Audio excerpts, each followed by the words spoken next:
Hi, ನಮಸ್ಕಾರ. ನಮಸ್ಕಾರ. ಹೆಂಗಿದ್ದೀರಾ? ನಾನು ಅಕ್ಷಯ್ ಅಂತ ಚೆನ್ನಾಗಿದ್ದೀನಿ.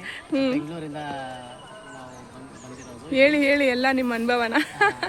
ಅಂದರೆ ನಾನು ಫಸ್ಟು 3 ವರ್ಷ ಹಿಂದೆ, ಜೋರ ಮಾತಾಡಿ. 4 ವರ್ಷ ಹಿಂದೆ ಕೈ ಮದ್ದುಗೆ ಅಂತ ಹುಡುಕ್ತಾ ಇದ್ದೆ. ಯೂಟ್ಯೂಬಲ್ಲಿ ಹುಡುಕಿದಾಗ ಮಧು ಚಿನ್ಮಯ ಮ್ಯಾಮ್ ಅವ್ರದ್ದು ನಂಬರ್ ಸಿಕ್ತು. ಆಮೇಲೆ ಕಾಂಟ್ಯಾಕ್ಟ್ ಮಾಡಿದೆ. ಕಾಂಟ್ಯಾಕ್ಟ್ ಮಾಡಾದ್ಮೇಲೆ ಅವ್ರಿಗೆ ಎನರ್ಜಿ ಚೆಕ್ ಮಾಡಿ ಕೈ ಮದ್ದು ಔಷಧಿ ಮದ್ದಿಡಿ ಆಗಿದೆ, ನನಗೆ ನನ್ನ ತಾಯಿಗೆ ಆಗಿದೆ ಅಂತ ಹೇಳಿದ್ರು. ಅವಾಗ ಇಬ್ಬರಿಗೂ ತಗೊಂಡ್ವಿ. ತಗೊಂಡು 3 ತಿಂಗಳಾದ್ಮೇಲೆ ಮದುವೆ ಆಯ್ತು ನನಗೆ. Love marriage. ಆಮೇಲೆ ಲವ್ ಮ್ಯಾರೇಜ್ ಆದ್ಮೇಲೆ ಸೆಂಟ್ರಲ್ ಬಿಟ್ಬಿಟ್ಟೆ, ಕಾಂಟ್ಯಾಕ್ಟ್ ಮಾಡಿ ಅಷ್ಟೇ. ನಾವು ಸರ್ಪದೋಷ ಪರಿಹಾರ ಮಾಡಿಸ್ಬೇಕು ಅಂತ ಹೇಳಿದ್ರು. ಹೌದು, 3 ಹೇಳಿದೆ ಅಲ್ವಾ ನಾನು. ಮದುವೆ ಆಗೋಯ್ತಲ್ಲ ಅಂತ ಬಿಟ್ಬಿಟ್ಟೆ, ನೆಗ್ಲೆಕ್ಟ್ ಮಾಡಿದ್ರೆ. ಆಮೇಲೆ ವೈಫ್ ಪ್ರೆಗ್ನೆಂಟ್ ಆದ್ರು. ತುಂಬಾ ಆಮೇಲೆ ಸಮಸ್ಯೆಗಳು ಎಲ್ಲ ಜಾಸ್ತಿನೇ ಆಗ್ತಿತ್ತು. ಶಾಂತಿ ಮಾಡಿಸ್ತೆ ಆಮೇಲೆ ಮತ್ತೆ ಕಾಂಟ್ಯಾಕ್ಟ್ ಮಾಡಿ ಒಟ್ಟು ಮದ್ದಿಡಿ ಕ್ಲಿಯರ್ ಆದ್ಮೇಲೆ ನಿಮಗೆ ಮದ್ವೆ ವಿಷಯದಲ್ಲಿ ಮದ್ದಿಡಿದೇನೋ ಪ್ರಾಬ್ಲಮ್ ಮಾಡಿದ್ರು. ಅದಾದ್ಮೇಲೆ ಮದ್ವೆದು ಸೆಟ್ ಆಯ್ತು. ಆಮೇಲೆ ಇನ್ನೇನ್ ಆಯ್ತಲ್ಲ ಅಂತ ಕೈ ಬಿಟ್ಬಿಟ್ರಿ.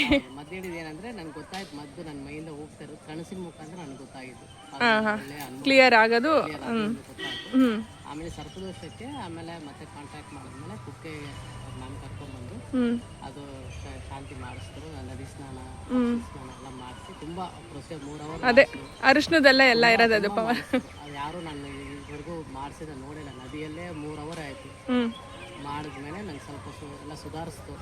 ಮತ್ತೆ ಇವಾಗ 15 ದಿನ ಬಿಟ್ಟು ಮತ್ತೆ ಬಂದು ಮತ್ತೆ ಇನ್ನೊಂದ್ಸತಿ ಮಾಡಿಸ್ತಾ.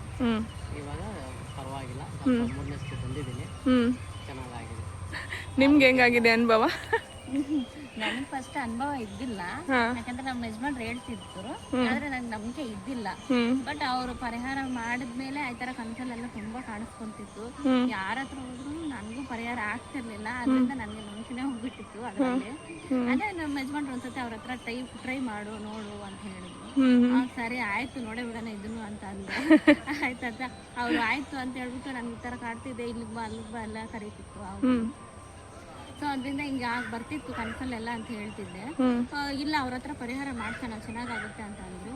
ಸರಿ ತುಂಬಾ ದುಡ್ಡು ಆಗುತ್ತೆ, ಸುಮ್ಮನೆ ಯಾಕೆ ವೇಸ್ಟ್ ಮಾಡೋದು ಬೇಡ ಅಂತ ಹೇಳ್ತಿದ್ದೆ ನಮ್ಮ ಯಜಮಾನ್. ಇಲ್ಲ ಒಂದ್ಸತಿ ಟ್ರೈ ಮಾಡೋಣ ಅಂತ. ಆದ್ರೂ ಟ್ರೈ ಮಾಡಿದ್ವಿ. ಬಟ್ ನನ್ಗೆ ನಂಬಿಕೆನೇ ಇದ್ದಿಲ್ಲ ಅದು ಹೋಗುತ್ತೆ ಅಂತ. ಬಟ್ ಒಂದ್ಸತಿ ಅದೇ ಕನ್ಸಲ್ಲಿ ಬಂದ್ಬಿಟ್ಟು ನಾನು ಇಂಥ ಜಾಗದಲ್ಲಿ ನೆನ್ಸಿದ್ದೀನಿ, ನನ್ನ ಕೈ ಮುಗಿದು ಹೋಗು ಅಂತ ಕರೆದ್ಮೇಲೆ ನನ್ನ ನಂಬಿಕೆ ಆಯ್ತು. ಅವ್ರ ಕೈಯಲ್ಲಿ ಪವಾಡ ಇದೆ, ಅವ್ರ ಪವಾಡ ಇದೆ ಅಂತ ನಂಬಿಕೆ ಆಯ್ತು. ಇವಾಗ ಏನೇ ಸರ್ಪ ಆದ್ರೂ ನಾನು ಅವ್ರಿಗೆ ಹೇಳ್ತೀನಿ, ಅವರು ನಮಗೆ ಪ್ರಾಬ್ಲಮ್ ಸೊಲ್ಯೂಷನ್ ಏನಂತ ಹೇಳ್ತಾರೆ. ಅದು ನಮ್ಗೆ ಇದು ನಿವಾರಣೆ ಮಾಡಕ್ಕೆ ನಮ್ಗೆ ಸುಲಭ ಆಯ್ತು. ಅವ್ರ ಜೊತೆಯಲ್ಲಿ ಇದ್ದೇನೆ ನಮ್ಗೆ ಇದು ಮಾಡಿಸ್ತಾರೆ, ಕೇರಿಂಗ್ ಎಲ್ಲ ತಗೊಂತಾರೆ, ಹಿಂಗೆ ಮಾಡಿ ಹಂಗೆ ಮಾಡಿ ಅಂತ ಪೂಜೆ ಪ್ರೊಸೀಜರ್ ಎಲ್ಲ ಚೆನ್ನಾಗಿ ಹೇಳ್ಕೊಡ್ತಾರೆ. ಸೊ ನನ್ಗೆ ಇದರಿಂದ ಅನುಭವ ಆಗಿದೆ. ಅವರು ಮಧುಮಿತಾ ಅಂತ, ಮಧು ಚಿನ್ಮಯಿ. ಸೊ ಅವರಿಂದ ನಂಗೆ ಅನುಭವ ಆಗಿದೆ. ಅವರು ಒಳ್ಳೇದ್ ಮಾಡ್ತಾರೆ. ಈಗ ಒಟ್ಟಿನಲ್ಲಿ ಕಮ್ಮಿ ಆಗಿದೆ ಅಲ್ಲ? ಕಮ್ಮಿ ಆಗಿದೆ, ಒಟ್ಟು ರಿಲೀಫ್ ಆಗಿದೆ. 100% ಅಲ್ಲಿ 60-70% ನನಗೆ ರಿಲೀಫ್ ಸಿಕ್ಕಿದೆ. ಸರಿ, ಥ್ಯಾಂಕ್ ಯು.